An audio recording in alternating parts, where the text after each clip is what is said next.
Everyone likes to travel. I mean, the idea of going to a new destination, whether for business or pleasure, it can be very exciting. However, everything comes with a price, and so we invented the airport, the lovely gateways which allow you to travel to your destination. And now when I say gateways, this doesn't involve warp speed or Stargate transport. No, this involves long lines, weird security procedures, and the very, very worst part, small enclosed spaces with other people. Now, the worst part about these other people in small enclosed spaces is that they all want the experience to be over with just as quickly as you do. And so you think that there would be a commonality of shared experience here, but no, I think this makes things much, much worse.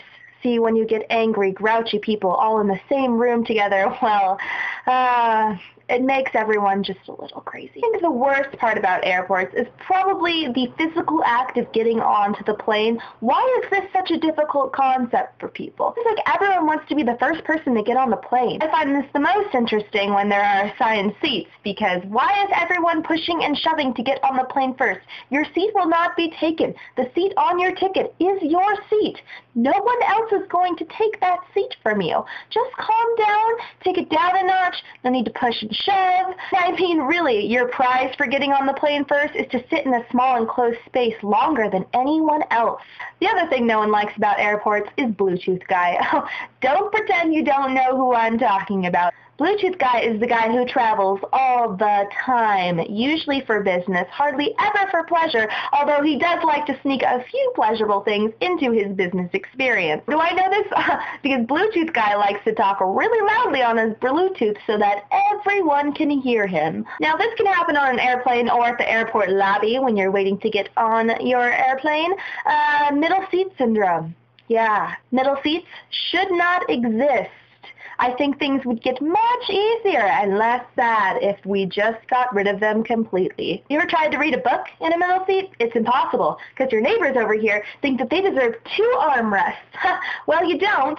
One of those should be for me. You guys can fight over which one, but I would like at least 1 armrest, please. Otherwise, I end up doing the elbow to elbow the rest of the time, trying to read my book with my elbows, and it's very uncomfortable. I get cramps. You know, usually they're bigger than me, and I just get a little squished. This also happens at the airport lobby. You know, you sit down in a secluded area, think you'll get some reading done. Suddenly, everyone surrounds you. They all just come, and you know, they don't go to the seat that's open very far away. No.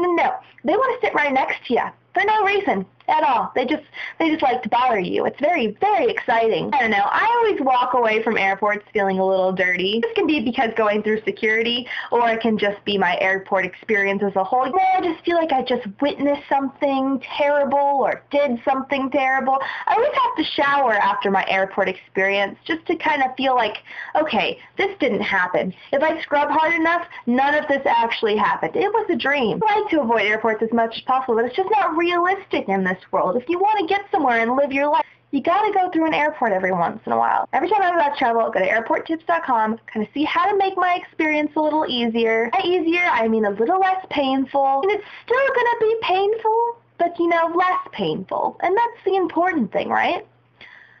Right?